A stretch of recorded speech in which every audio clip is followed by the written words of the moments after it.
Joel and welcome back to JHS Auto. Today I'm going to be showing you guys how I'm going to be fixing the window trim peeling issue on my 96 Cherokee XJ. So today I'm going to be showing you the process and the final result of what it looks like after the repair that I'm going to be showing you guys how to do is all done and complete. So the supplies that I'm going to be using for today's relatively simple fix is some paper, tape, and black matte spray paint. So this is all relatively simple stuff that you can probably find around the house with the exception of the spray paint, but even if you do end up having to go buy some spray paint, I would definitely say it's worth it with the end result taken into consideration. So the paint that I have here is some Rust-Oleum Satin Matte Black Spray Paint, and here you can see on the can it says bonds to plastic, wood, and metal, which is what we're looking for on the trim. And then the tape that I'm going to be using is just some 3M blue masking tape. It doesn't really matter what you use, but masking tape is relatively good. And then the paper I'm going to be using today is just some black construction paper that I got a while back for another project. But with that, let's head to the passenger side window and get started. So when it comes to masking, you can do this however carefully you want, but the more time and effort you put into this, I've found works very, very well and definitely benefits the end result.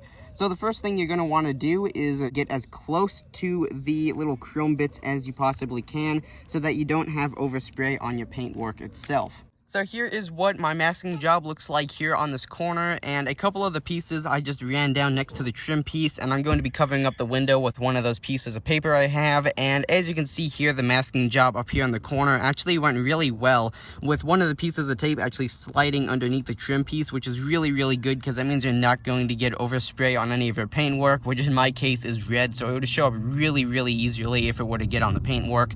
And then what I'm going to do here is just start a time lapse for you guys, and I'm going to cover up all the rest of the paintwork and put one of those pieces of paper over the window.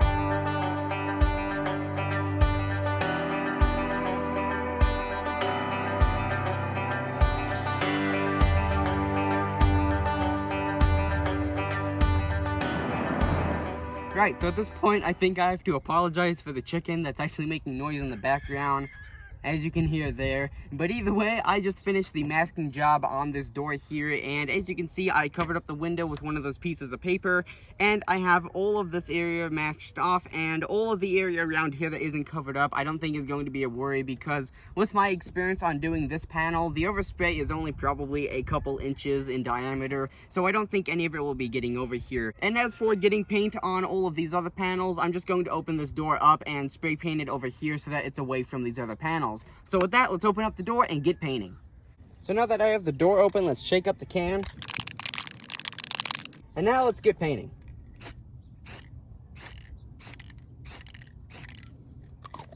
And with that, we're done. It's really just that simple. So at this point, I'm going to wait for the paint to dry, and then I'm going to pull off the masking and do the other patch that I have to do here in the bottom left. But with that, I'm going to go ahead and show you guys what happens if you lay on a coat too heavy.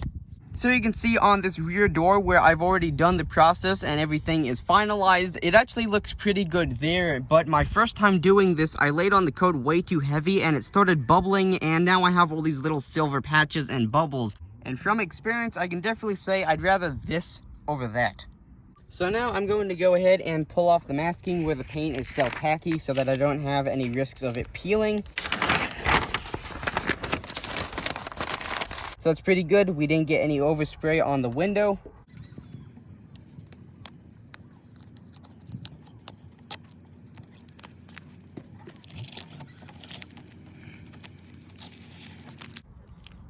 And there we go. We didn't even get any overspray on the paintwork either. So with that, I'd say we did pretty good here.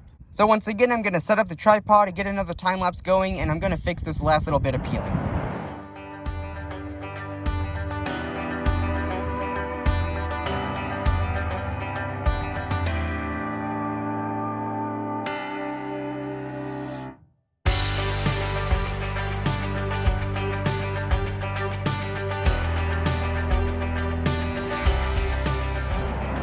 And once again, I can't say enough how impressed I am with the results of this really, really simple and easy to do fix. If you've got some older Jeeps, or even if you know any friends that have anything like this, I definitely say this is a worthwhile thing to do, considering how easy it is to do and how good the results look. And of course, I'm not going to cheap out on you guys. I'll go ahead and show you the process of pulling the masking off of this one as well. So far, it looks really, really good. Absolutely no overspray on the paintwork. Now let's go ahead and see how we did on the window.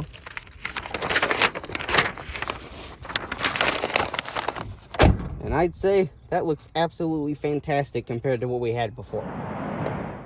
And with that, I want to thank you all for watching this JHS Auto tutorial on a easy and, more importantly, cheap fix to the window trim peeling issue on XJs and even MJs alike. So with that, I'll see you guys in the next one.